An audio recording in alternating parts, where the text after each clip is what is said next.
예수 그리스도를 따르는 삶은 예수님을 믿는 그 순간부터 시작이 됩니다. 어떤 사람들은 예수를 믿을 때는 처음엔 좀 넓게 가야지, 그냥 편하게 여행 떠나듯이 그렇게 예수를 믿고 점점 신앙이 깊어지고 세월이 지나면 그러면 끝에 가서 이렇게 길이 좁아지면서 어려움도 이겨내고 또 믿음도 강해지고 또 시련도 감당하면서 주를 쫓는 거지, 처음엔 그냥 넓게 가면 돼, 이렇게 생각하는 사람들이 있습니다.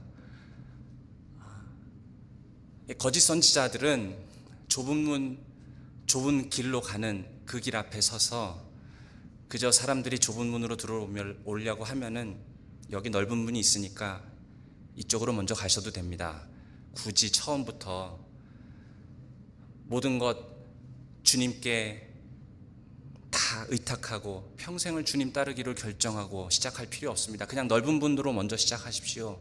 나중에 시간 지나면 좁은 길이 될 테니까 그냥 편하게 신앙생활 시작하시면 됩니다. 그것은 마치 예수 그리스도를 믿고 제자를 따르는 것은 구별된 것인 것처럼, 제자도와 예수를 따르는 그 삶은 예수를 믿은 다음에 선택할 수 있는 것인 것처럼 그렇게 생각하는 것이죠. 신앙생활은 예수를 믿는 그 순간부터 좁은 문입니다. 예수 그리스도를 주님으로 고백하지 않고서는 신앙생활을 시작할 수 없습니다. 예수님은 만왕의 왕이시고 예수님을 정말 안다면, 그분이 나의 왕이시고 그분이 나의 주인이시라면은 그 주님을 따르기로 결정하지 않고서는 그 좁은 문을 통과할 수 없습니다. 그 좁은 문은 우리가 가지고 있는 내 자아와 내 욕심과 내가 원하는 삶에 바라는 모든 것들 다 짊어지고 통과하기에는 너무 좁은 문입니다. 그런 거 뒤에 다 버려두고 그리스도를 쫓아야 됩니다. 신앙생활은 처음부터 그렇습니다.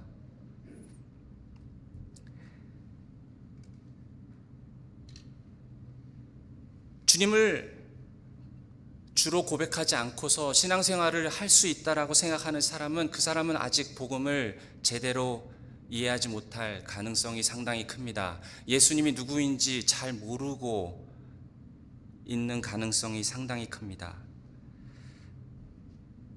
참된 그리스도를 아직 모르는 것입니다. 예수님께서도 말씀하셨습니다. 마태복음 12장 30절에 보면 나와 함께 아니하는 자는 나를 반대하는 자요, 나와 함께 모으지 아니하는 자는 해치는 자니라.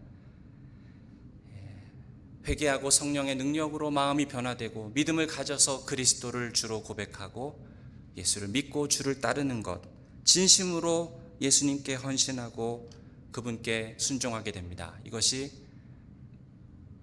그리스도인입니다. 예수님을 따른다는 것은 어떤 의미일까요? 제자로서 산다는 것은 어떤 모습일까요? 오늘 본문에 보면은 예수님께서는 두 가지로 제자도가 무엇인지 가르칩니다. 두 가지 예를 들어서 설명하고 있습니다. 두 사람이 예수님께 찾아오는데 첫 번째 사람은 서기관이었습니다. 19절에 보시면 한 서기관이 나와 예수께 아뢰되 선생님이여 어디로 가시든지 저는 따르리이다. 이 사람이 진정한 의미에서 예수를 따르겠다라고 하는 것인지 조금 의문이 듭니다. 이 서기관은 예수님을 따르겠다라고 합니다. 아마도 예수님께서 기적을 일으키시는 것을 보았고 산상수훈 설교 말씀을 들으면서 마음속에 큰 감동이 있었던 것 같습니다. 예수님의 권세 있는 가르침을 참 좋아했던 것 같습니다. 마음으로 동의하고 그게 맞다라고 생각했던 것 같습니다. 그런데 예수님을 뭐라고 부르고 있습니까? 19절을 찬찬히 보십시오. 예수님을 선생님이여 라고 부릅니다. 성경에 보면은 예수님의 제자들이 예수님을 부를 때 어떻게 부릅니까?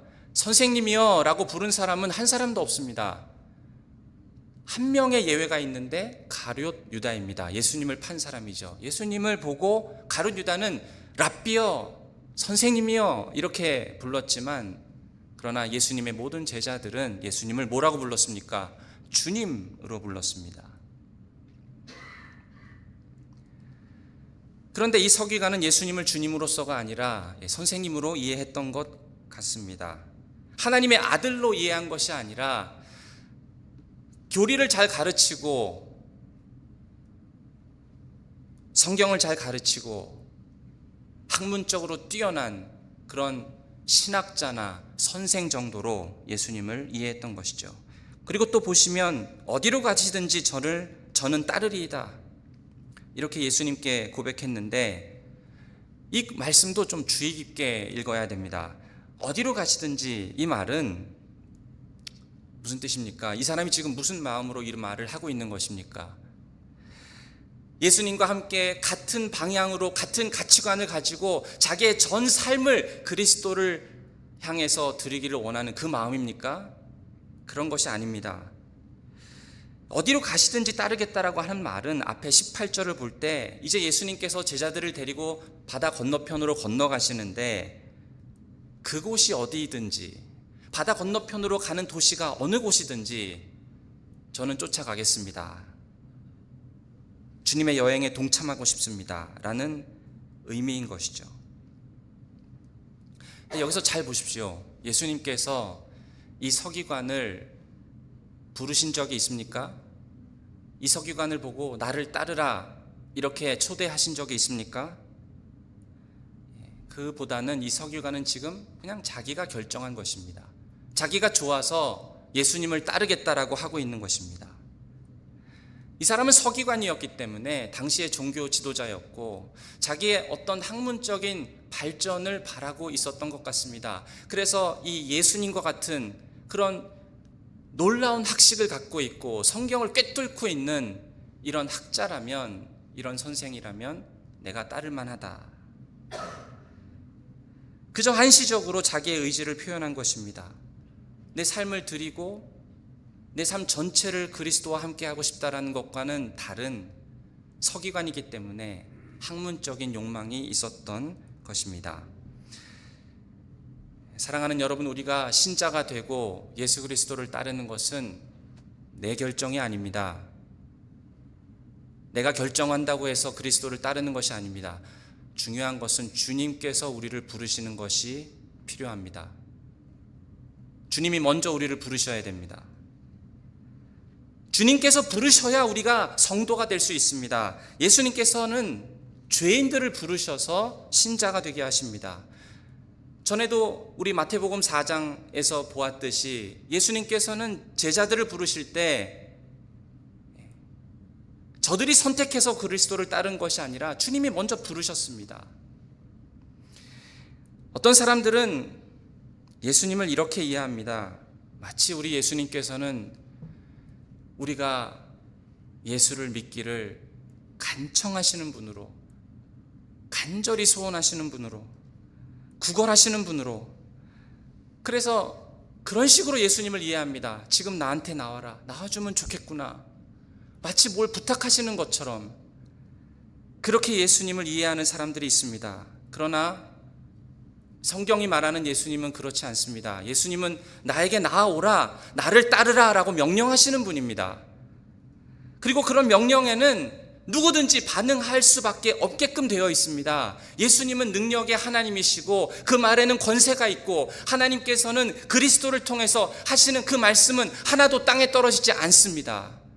그 말씀에 능력이 있고 효력이 있어서 주님이 우리를 신자로 부르시는 그 부르심은 효력이 있는 부르심입니다. 실수하심이 없습니다. 예수님께서 사람을 부르실 때에 두 가지 부르심이 있습니다. 외적인 부르심이 있고 내적인 부르심이 있습니다. 종교개혁가들은 이 두 가지를 늘 구분해서 이해했습니다. 외적인 부르심은 무엇입니까? 외적인 부르심은 예수님께서 말씀을 많은 사람들 앞에서 들을 수 있도록 선포하는, 어떻게 보면은 복음 전도나 설교라고 이해를 하시면 됩니다. 오늘날에도 이 외적인 부르심이 있습니다. 강단에서 설교하는 그런 설교자의 메시지를 통해서, 그리고 성도 한 사람 한 사람이 나아가서 전도하는 것을 통해서 예수님은 사람들을 부르십니다. 외적인 부르심이죠. 그런데 실제로 예수님께 나아오고 또 예수님과 교제하고 신앙을 갖게 되는 사람은 내적인 부르심을 받은 사람들입니다. 이 내적인 부르심은 무엇입니까? 성령께서 우리의 심령 안에 나를 따르라, 나에게 나아오라 라고 부르시는 그 음성, 우리 마음속으로 하나님께서 주시는 음성입니다. 물론 귀로 예수님의 그 메시지를, 복음의 메시지를 듣는 것은 중요합니다. 듣지 않고서 어떻게 믿음이 생길 수 있겠습니까? 그러나 실제로 예수님께서 우리를 부르시는 그 음성, 예수님께 나와서 정말 믿음을 갖는 사람은 내적으로 부르심을 받은 사람입니다. 오늘날 많은 사람들은 예수를 믿는 것을 마치 자기의 선택이라고 생각합니다. 복음의 메시지를 듣고 나서 예수님께로 나아오기로 선택해야, 그래야 내가 믿음을 갖는다라고 생각을 합니다. 믿음은 선택이라고 생각합니다. 그 선택의 결과 때문에 내가 거듭났다라고 사람들은 생각합니다. 이런 종류의 신학이 팽배해 있습니다. 그러나 이런 종류의 신학은 바울이나 어거스틴이나 종교개혁자들이 따랐던 견해가 아닙니다. 성경이 말하고 있습니다. 믿음은 하나님께서 주시는 선물입니다. 먼저 성령께서 내적으로 우리를 부르셔야 됩니다. 그것을 내적인 부르심이라고 하죠. 성령님께서 우리를 부르실 때에 그 부르심은 효력이 있어서 먼저 우리의 심령을 변화시키십니다. 우리의 마음속에 거듭나는 일이 일어납니다. 그것을 중생이라고 합니다. 거듭남이라고 하죠. 우리는 스스로 죽어있는 자가 벌떡 일어날 수 없습니다. 스스로는 하나님을 찾을 수도 없고 선한 것을 선택할 수도 없는, 그렇게 전적으로 죄 가운데 있는 사람들이 바로 저와 여러분이었습니다. 그런데 어느 날 성령으로 말미암아 하나님께서 우리를 부르실 때에 우리의 심령 가운데 성령께서 찾아오셔서 우리의 마음을 바꿔주십니다. 그리고 그 마음이 바뀐 결과 때문에 우리는 믿음을 고백할 수 있습니다. 그리고 그 믿음을 고백했기 때문에 하나님께서 우리를 의롭다라고 여겨 주시는 것이죠. 그래서 내가 예수를 믿기로 선택하는 것과 실제로 내가 믿음을 갖고 있는 것은 다른 것입니다. 내가 예수를 믿는다고 선택하는 것, 그 모든 사람들이 다 실제로 믿음을 갖고 있을까요? 예수님이 정말 믿어져야죠. 예수께서 나의 죄를 위해서 십자가에서 죽으신 그 사실이 정말 믿겨져야 되는 것이죠. 부활하신 것이 믿겨지고 성경이 중요하다는 것이 믿겨지고 천국과 지옥이 있다는 것이 정말 믿어져야 됩니다. 내가 선택해서 할 수 있는 일이 아닙니다. 하나님께서 전적으로 내 심령에 역사하셔서 주께서 완전히 100% 하시는 일입니다. 하나님의 전적인 사역입니다. 그것이 믿음입니다. 그것이 구원입니다. 내가 선택했기 때문에 그로 말미암아 구원을 받는 것이 아니라 내가 믿음을 소유하고 있기 때문에 구원을 받는 것입니다. 내가 구원을 받는 것이 사람의 선택에 달려있다라고 하는 생각이 얼마나 위태로운 생각입니까? 사람의 결정과 사람의 선택은 여러 번 바뀔 수 있습니다. 마치 우리의 구원이 사람의 선택에 달려있다라고 생각한다면 얼마나 우리의 구원은 흔들리기 쉽겠습니까? 얼마나 뒤집히고 바뀌기 쉽겠습니까? 이 서기관을 보십시오. 아주 자신감이 넘치는 그런 목소리로 예수님께 찾아와서 당당하게 말합니다. 주님, 어디를 가시든지 나는 주님을 따르겠나이다. 자기가 예수님을 봤거든요. 병자를 고치는 예수님을 봤고 산상수훈 말씀을 들으니까 그 말씀이 주옥 같습니다. 동의가 됩니다. 야, 저런 예수님이라면, 저런 선생이라면 따라보고 싶다. 나는 서기관이라 학문적인 욕심이 있고 말씀을 더 알고 싶어하는, 그렇게 말씀을 더 깨닫고 학문적으로 더 좋아지면 그러면 더 성공적인 서기관이 되고 그러면 그것이 자기에게 더 많은 위치와 위세와 성공을 가져다 준다는 것을 알았기 때문이죠. 저런 정도의 랍비라면 정말 젊은 소장파 신학자라는 것이 분명하다. 이제 곧 유대 지역에서 유명해질 것이고 많은 사람들로부터 존경을 받을 것이고 권세를 얻을 것인데 빨리 이 사람 쫓아가야겠다. 그래야 나도 위대한 학자가 되고 내 신분도 상승하고, 이런 것들을 꿈꿨는지도 모르겠습니다.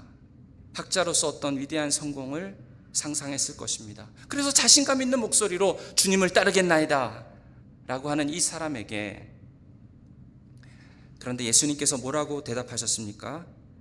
엄중히 경고하십니다. 20절 말씀을 보시면 예수께서 이르시되 여우도 굴이 있고 공중의 새도 거처가 있으되 인자는 머리 둘 곳이 없다 하시더라. 나를 따르겠다고 하니 정말 기쁘구나. 그런데 정말 나를 어디든지 따라가겠다라고 하는 그 말이 무슨 뜻인지 아느냐? 그 말이 뭐를 정말 의미하는지 너가 알고 하는 말이냐? 나의 제자가 되기 위해서 어떤 갑지부를 해야 하는지 너가 정말 알고 그런 말을 하고 있느냐? 여우도 굴이 있고 공중의 새도 거처가 있는데 나는 머리 둘 곳도 없다. 그런 나를 따르겠느냐? 예수를 따르다 보면은 굶을 수 있습니다. 예수를 따르다 보면은 병에 걸릴 수 있습니다. 다칠 수 있습니다. 심지어는 죽을 수도 있습니다. 많은 대가가 지불된다라고 예수님은 제자도를 설명하시는 것이죠. 예수를 따르는 삶은 내가 기대하는 것, 내가 욕구하는 것을 만족시키는 삶이 아닙니다. 나의 이상과 욕구와는 완전히 동떨어진 그런 삶일 수 있습니다. 불편하고 위험한 일이 생길 수 있습니다. 그래서 이것을 설명하실 때 예수님은 아주 독특한 단어를 지금 사용하시는데 그 단어가 인자입니다. 자기를 그렇게 칭하세요. 나는 인자다. 인자라는 말의 번역은 사람의 아들입니다. 그래서 사람들은 이 예수님께서 자기를 인자라고 하실 때 사람에게서 태어난 사람, 어떤 예수님의 인성, 육체를 가지고 있는 인성을 생각하는 말일 것이다 라고 말하는 사람들이 있습니다. 그런 표현들이 있죠, 성경에. 그런데 예수님께서 지금 이 구절에서 인자라는 이 단어를 사용하셔서 자기를 얘기하실 때에는 자기의 신성을 얘기하는 단어입니다. 이 단어를 다니엘서 7장에서 예수님께서 인용해 오셨습니다. 다니엘서 7장을 다 같이 한번 보시겠습니다. 13절에 보시면 내가 또 밤 환상 중에 보니 인자 같은 이가 하늘 구름을 타고 와서 옛적부터 항상 계신 이에게 나아가 그 앞으로 인도되매 그에게 권세와 영광과 나라를 주고 모든 백성과 나라들과 다른 언어를 말하는 모든 자들이 그를 섬기게 하였으니 그의 권세는 소멸되지 아니하는 영원한 권세요 그의 나라는 멸망하지 아니할 것이니라. 예수님께서 이 말씀을 보니까 인자 같은 이가, 사람의 아들같이 생긴 그런 사람의 형상을 갖고 있는 사람이 구름을 타고 하늘 보좌 앞으로 인도되는 세상 마지막 날에 일어날 그 일을 다니엘이 지금 환상 가운데 보고 예언하고 있습니다. 예수님께서는 그 인자같이 사람의 형상으로 갖고 있는 그 다니엘이 본 그 환상의 그 자가 바로 누구라고요? 나다. 그래서 예수님은 자기를 인자라고 표현하시지만 그러나 모든 마지막 날의 모든 영광과 권세를 갖게 되는 이 세상의 심판주로 오시는 참된 하나님이심을 예수님은 지금 고백하고 있는 것입니다. 근데 그 하나님으로 오신 이 땅에 육신의 몸을 입고 하나님으로 온 그 내가 지금 뭐하고 있는지 아느냐? 머리 둘 곳도 없구나. 이 인자라는 단어는 참 수수께끼 같은 단어입니다. 참으로 하나님이신 그분이 참된 인간이 되셨다라는 뜻입니다. 모든 만물을 다 소유하고 계시는 그분이 지금은 아무것도 소유하지 못하고 집도 없습니다. 머리 둘 곳이 없습니다. 인자라는 단어는 예수님이 하나님 자신이신데 그 예수님이 지금 이 땅에서 하나님의 뜻을 쫓아 고난당하고 있다. 죽어가고 있다. 십자가에서 많은 사람들에게 욕을 받고 죽을 것이다.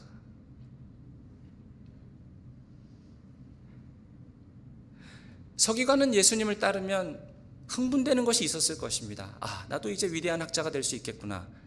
그런데 실제로 예수님께서 뭐라고 하십니까? 내가 인자임을 기억해라. 나는 곧 죽게 될 것이다. 많은 사람들에게 끌려가서 정죄당하고 십자가에 달려 죽게 될 것이다. 전적으로 무력한 자가 되어서 실패한 사람처럼 마치 도살장에 끌려가는 양같이 그렇게 힘없이 처참하게 죽게 될 것이다. 너희들은 이것에 대해서 준비가 되어 있느냐? 나를 따른다면은 어떤 일이 생길 것인지 너희가 예상하고 있느냐? 내가 짊어진 수치를 너희도 감당해야 할 것이다. 칭찬을 받기는커녕 조롱을 당할 수도 있다. 수치와 핍박이 있을 수 있다. 너는 이 세상에서 나와 함께 수치와 고난을 당할 준비가 되어 있느냐?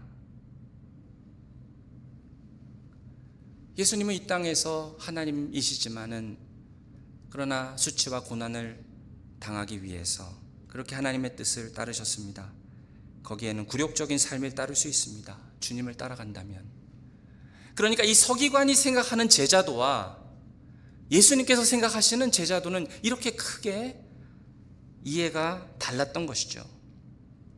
사랑하는 여러분, 예수님을 따르는 데는 늘 갑지불이 있어야 합니다.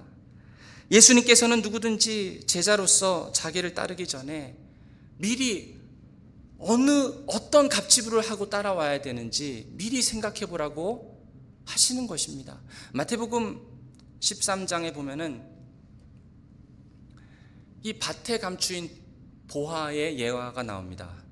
주님을 따라가는 삶이 갑지불이 있는 삶이라면 진짜 그거는 고생길이고 죽으러 끌려가는 것 같고 거기에는 걱정과 슬픔만 있을 것 같은, 지금 그런 얘기를 하시는 걸까요?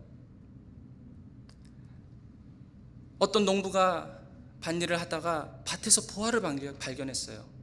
이 보화의 값어치가 너무 크니까 이 사람이 마음속에 기뻤던 것입니다. 그래서 자기가 가지고 있는 모든 소유를 다 팔아서 그 땅을 사버립니다. 그럼 그 땅을 사버리면 그 보화도 자기 거가 되는 것이죠. 아무도 본 사람이 없으니까요. 기쁨을 가지고 그것을 팝니다. 예수님을 따르는 사람의 마음이 이와 같다라는 것이죠. 예수님의 그 가치를 보니까, 예수님의 존귀함을 보니까 그 마음속에 기쁨이 넘친 것입니다. 이런 분을 내가 따를 수 있다면 자기 모든 것을 다 주님께 드리는 한이 있어도 그 주님을 소유할 수 있다면 그 마음속에 기쁨으로 그 일을 할 수 있게 된 것이죠. 주 예수보다 귀한 것이 없다는 것을 알게 되었기 때문입니다.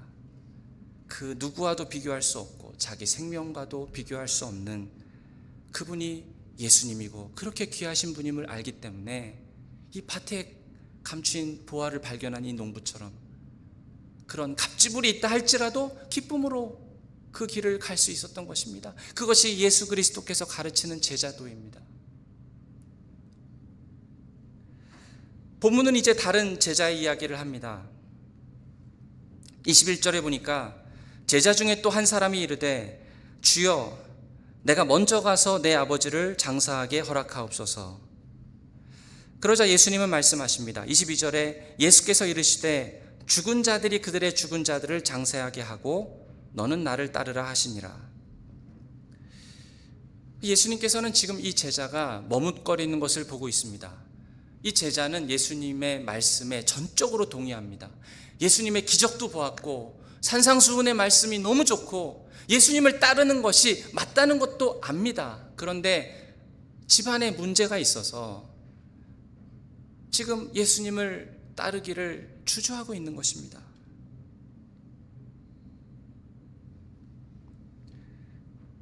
나중에 따르겠다라고 말하고 있는 것이죠. 그 예수님께서는 이 제자에게 도전하십니다. 나를 따라오너라. 제자로 살려고 한다면 지체하지 말아라. 지금 따라와야 된다. 이렇게 말씀하는 것입니다. 근데 이 예수님 말씀을 듣다 보면 참 너무하시는 것 아닌가. 심지어 예수님 말씀이 냉혹하게 들릴 정도입니다. 겉으로 볼 때 이 사람은 이 불쌍한 아버지를 장사 지낼 것을 허락해달라고 하고 있고 예수님은 그런 요청 자체를 거절하고 있는 것처럼 들립니다. 그런데 이 본문은 그런 의미가 아닙니다. 유대인의 관습을 보면은 아버지가 돌아가시면 자녀는 무조건 아버지의 그 시신 옆에 반드시 함께 있어야 됩니다. 그러니까 만약에 이 제자가 아버지가 돌아가셨다라고 한다면 지금 어디 있어야 됩니까?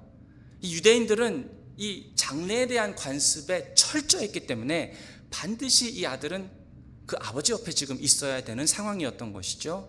그런데 이 사람이 예수님 옆에서 아버지 장사를 지내겠다라고 하는 것은 지금 아버지께서 당장 돌아가셨다라는 그런 상황은 아닌 것입니다. 그렇다면 이 부분에 대해서 주석가 중에 알티 프란스라는 사람이 있습니다. 이분이 이 부분에 대해서 어떻게 설명을 했는지 21절에 나와 있는 이 아버지를 장사하다라는 이 구절에 대해서 이렇게 주석을 합니다. 아버지의 남은 여생의 시간 동안 효도를 다한다. 그러니까 아버지를 장사한다는 것은 당시 유대 사회에서 쓰였던 관용 어구 같은 것인데, 이 말은 아버지께서 연로하시고 이제 얼마 안 남으셨으니 아버지께서 여생을 편하게 보내실 수 있도록 자식으로서 효도하는 것, 그것이 바로 관용어구로서 아버지를 장사한다라는 표현이었던 것이죠. 그러니까 지금 이 제자는 이렇게 말하는 것입니다. 주님, 나는 주님을 따를 것입니다. 그런데 지금은 따를 수가 없어요. 왜냐하면 아버지가 많이 아프십니다. 나이가 드셨고 이제 곧 돌아가시겠죠. 집에 가서 아버지와 함께 지내다가 아버지께서 죽으시면 장사 지내고 그 다음에 주님을 따르겠습니다. 지금 예수님을 따를 여유가 없어요. 사랑하는 아버지가 이제 죽으면 그 유산을 이제 저에게 주시겠죠. 그럼 예수님한테 와서 그 유산도 다 바치겠습니다. 철저한 크리스찬이 될 테니까 주님을 따르겠습니다. 그런데 지금은 아니네요. 나중에요. 나중에. 사실 이렇게 말하는 것과 같습니다. 예, 나는 그리스도인이 될 것입니다. 예수님을 따를 것입니다. 그런데 지금은 아니에요. 시간이 더 지난 다음에 주님을 따를게요. 주님, 나는 너무 바쁩니다. 아이들도 키워야 되고요. 부모도 공양해야 되고요. 지금 회사에서 승진할 일이 있는데 너무 중요한 시기입니다. 이제 비즈니스를 시작해서 정신이 하나도 없습니다. 지금은 아니에요. 주님이 가르치시는 그거 싫다는 거 아닙니다. 오해하지 마세요. 주님의 말씀이 다 맞다는 것 압니다. 저도 주님을 따른다니까요. 거기에 동의합니다. 산상수훈의 말씀 너무 좋아요. 옳다고 믿습니다. 그런데 지금은 주님을 따를 수가 없네요. 주님을 믿을 수가 없어요. 4세기의 어거스틴이라는 위대한 신학자이자 목회자였던 분이 있습니다. 근데 이분이 젊었을 때는 되게 방탕한 삶을 살았습니다. 예수를 믿기 전에는 방탕한 삶을 살았는데 그 당시에 이분이 교회는 다녔었나 봐요. 밀라노의 위대한 신학자인 암브로스라는 분의 설교를 들으면서 그 설교의 말씀이 맞다는 그거를 부인할 수가 없었습니다. 그 메시지가 옳지, 그 말씀이 맞지, 동의했어요. 그런데 그냥 계속해서 그 당시 이 어거스틴은 어떤 결혼도 하지 않고 동거녀랑 같이 동거하고 있었습니다. 방탕한 삶을 살았는데 그러면서 마음속에 고민이 많았습니다. 이거를 맞는 것은, 그 설교의 말씀, 하나님 말씀이 맞는 것은 알겠는데 지금 자기가 살고 있는 것을 바꾸려고 하니까 그러기가 싫은 거예요. 갈등과 싸움이 있었습니다. 적어도 무엇이 옳은 것인가는 알고 있었는데, 그래서 이렇게 기도를 했습니다. 주님 나를 선하게 만들어 주옵소서. 하지만 아직은 아닙니다. 우리는 어떻습니까? 선하게 되는 것을 원하면서 아직은 아니라고 하고 있지는 않습니까? 예수를 따르는 것보다, 예수를 믿는 것보다 아직은 좀 더 해보고 싶은 것이 있어요. 일단 성공해서 좀 안정적인 직장을 가질 때까지는 주님을 믿지는 못할 것 같네요. 주님을 따를 수가 없을 것 같네요. 내가 지금 하고 있는 이 중요한 것들을 놓칠 수가 없습니다. 해야 할 일입니다. 일단 그 일을 마친 다음에 그 다음에 가서 철저한 크리스찬이 되겠습니다. 정말 그럴게요. 주님은 이 사람을 향해서 즉시 말씀하십니다. 22절에 보면 죽은 자들이 그들의 죽은 자들을 장사하게 하고 너는 나를 따르라. 예수님 말씀은 지금 나를 따르라. 제자도는 현재의 일이라는 것입니다. 아버지를 장사하는 일을 위해서 꼭 예수를 믿을 필요가 없다는 것입니다. 집에 나이가 들고 이제는 연로하신 아버지를 돌보기 위해서 꼭 그리스도인이 될 필요는 없다는 것입니다. 장사를 지내는 일은, 장사를 치르는 일은 누구든지 할 수 있는 일입니다. 이 세상에 속해 있는 사람이라면 누구든지 할 수 있습니다. 죽은 자들로 죽은 자를 장사하게 하라라는 말의 의미죠. 믿지 않는 사람들의 장례식에 가보면 그 사람들이 어떤 삶을 살았는지, 어떤 업적을 살았는지, 어떻게 성공했는지 이런 말들을 장례식장에서 얘기를 하고 서로 찬양을 합니다. 서로 장례를 치러줍니다. 그런 일들은 세상에 있는 사람들이, 죽은 사람들이 죽은 자들을 장례하도록 그렇게 하라. 그러나 너는 나를 쫓으라. 예수님께서 이 땅에 오신 것은 장사 지내는 문제를 해결하기 위해서 오신 것이 아니라는 것입니다. 물론 부모님을 돌보고 장사를 치르는 것은 옳은 일입니다. 그것은 해야 하는 일입니다. 성경에서도 부모를 공경해야 될 것을 여러 번 가르치고 있습니다. 10계명 제5계명은 내 부모를 공경하라입니다. 이 공경하라는 단어는 그 말의 의미가 무엇이냐 하면 이 무거운 어떤 돌을 자기의 마음과 온 정성을, 주의를 집중해서 그 무거운 것을 들어 올릴 때 쓰는 단어가 바로 이 공경이라는 단어입니다. 우리가 부모님을 대할 때 내 마음을 다하고 주의를 집중해서 그렇게 무거운 것을 들어 올릴 때 주의를 사용하듯이 그렇게 부모님을 대하라, 그렇게 공경해라 라는 것이 성경의 가르침입니다. 그러나 주님께서는 지금 이 제자에게 그 무엇보다 주님을 따르는 것이 최우선이다 라고 말씀을 하고 있습니다. 삶에 있어서 우리의 삶 속에서 가장 중요하고 가장 심급한 문제는 영혼의 문제입니다. 세상에 있는 보통 사람들, 아직 생명이 없고 죽어있는 사람들은 이 영혼의 문제가 얼마나 중요한지 전혀 알 수가 없습니다. 알지를 못합니다. 죽어있는 사람들은 그것을 깨닫지도 못합니다. 오직 예수 그리스도의 제자만이 사람의 죄의 문제와 죄 이후의 심판의 문제와 천국과 지옥이 너무나도 중요하고 시급한 문제로 이해할 수 있는 그 유일한 사람은 제자밖에 없습니다. 예수님께서 말씀하시는 것이 이것입니다. 이 세상에 어느 누구라 할지라도 아버지의 제사는 치를 수 있다. 아버지의 장례는 치를 수 있다. 그러나 당신의 아빠에게 구원을 받아야 된다라고, 지금 예수를 믿고 구원을 받으세요, 아버지 예수를 믿으십시오라고 말할 수 있는 사람은 나의 제자밖에 없다. 그리스도인 뿐이다. 그러니까 가서 하나님의 나라를 전파하라. 복음을 전파하라. 가서 영혼의 문제에 대해서 말하라. 그들이 죄를 지었으면 그 죄 때문에 그렇게 죽으면 지옥에 떨어진다라고 말을 하라. 정죄와 심판 아래 있음을 말하라. 그래서 그들의 영혼을 깨워라. 죽은 자들은 이런 것을 전혀 모른다. 오직 너만이, 나의 제자만이 그것을 알 수 있으니 가서 복음을 전파하라. 나는 그들을 장사 지내려고 이 땅에 오지 않았다. 그들의 몸뚱아리를 구원하기 위해서 이 땅에 오지 않았다.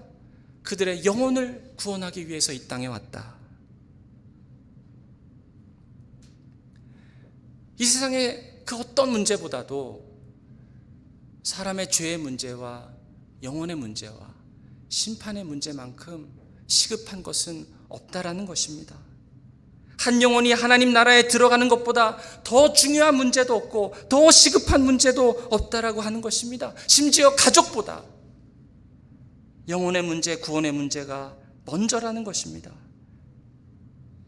죄의 위험성을 안다면, 생명 없이 죽어가는 사람들의 그 결말을 안다면 이 땅에 있는 그 다른 어느 것보다 더 중요하고 시급한 것이 없다라고 말씀하시는 것입니다. 그러니 지금 나를 따라라. 그래서 선교사님들이 부모님이 연로하시고 편찮으셔도 울면서 인사를 하고 선교지로 나아갑니다. 아버지가 연로하시고 병에 걸려서 어려워도 어린 교회에 있는 어린 영혼들을, 저들의 심령을 생각하며 매주 교회에 와서 교사로 섬깁니다. 영혼의 구원이 중요하기 때문에 아무리 삶에 짐이 있고 어려움이 있어도 자녀들을 붙잡고 때를 얻든지 못 얻든지 말씀을 전하고 일어서든지 앉아서든지 자녀들을 붙잡고 예배드리고, 왜냐하면 영혼이 중요하기 때문입니다.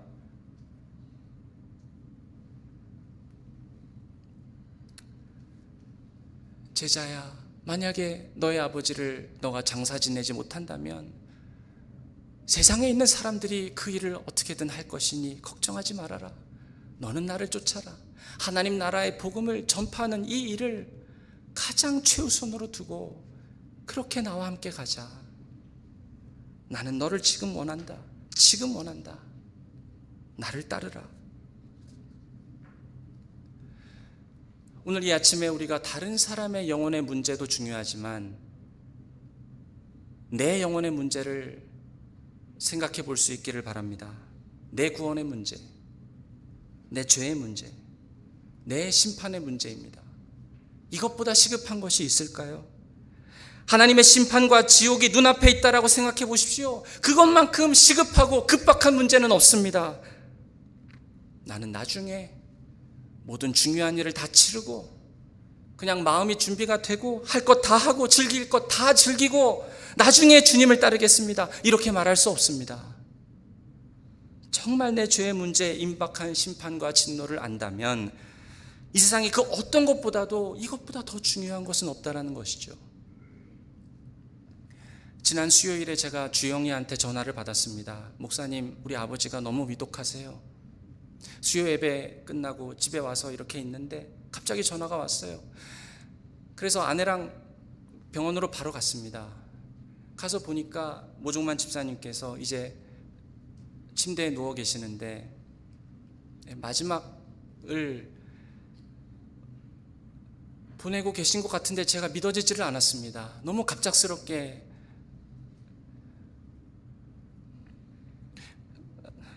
나중에 듣고 보니까 우리 예은자매랑 주영이랑 성은이가 저보다 30분 전에 왔대요. 가족들도 예상을 못했던 것이죠. 거기서 같이 임종 예배를 드리는데 제가 한 가지 경험한 것이 있습니다. 천국이 너무 가깝게 느껴졌어요. 천국이 너무 가깝게 느껴졌습니다. 그 자리에 하나님의 나라가 가까워왔다는 것을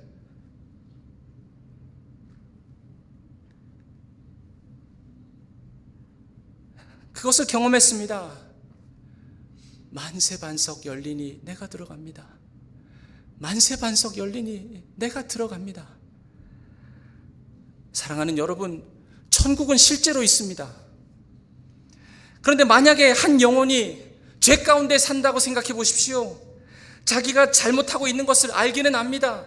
산상수훈의 말씀이 맞다는 것도 압니다. 주를 따르는 것이 맞다는 것도 압니다. 그런데 주님, 지금은 아니에요. 나중에 믿겠습니다. 나중에 따르겠습니다. 그리고 나서 세상으로부터 등을 돌리지도 않고 거기에 빠져서 삽니다. 회개하지도 않습니다. 그렇게 준비가 안 됐는데 어느 날 갑자기 죽음의 순간이 닥쳐옵니다. 만약 그런 일이 있다고 생각해 보십시오. 죽음이 성큼 다가온다고 생각해 보세요. 그렇게 죽으면 지옥입니다.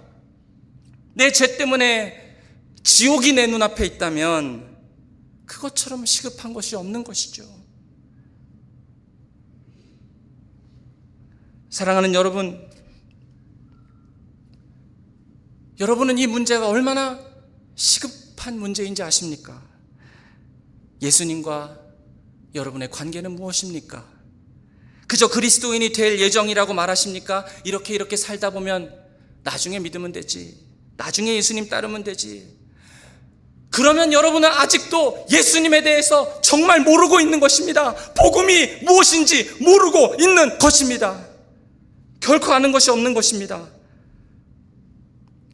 주님의 말씀은 그 임박한 진노를 피하라. 그 임박한 진노를 피할 수 있는 방법은 회개하고 주 예수 그리스도를 믿는 것입니다. 즉시 피하고 예수 그리스도를 믿고 그분을 따르라라는 것입니다. 사랑하는 여러분, 주 예수 그리스도를 따르시기 바랍니다. 지체하지 마시고 이제는 아무 낙이 없다고 할 해가 가깝기 전에 주 하나님을 믿으시기 바랍니다. 창조주 하나님을 기억하시기 바랍니다. 주 예수 그리스도를 따르는 것만큼 시급한 문제가 없습니다. 이것을 깨달으시는 큰 은혜가 있으시기를 축원드립니다. 더 이상 미루지 마십시오. 나중은 없습니다. 내일은 없습니다. 제자도는 현재 오늘 주님을 따르는 것입니다. 그렇게 주님을 따르시는 저와 여러분 되시기를 축원드립니다. 시간 기도하겠습니다. 기도하실 때에 하나님,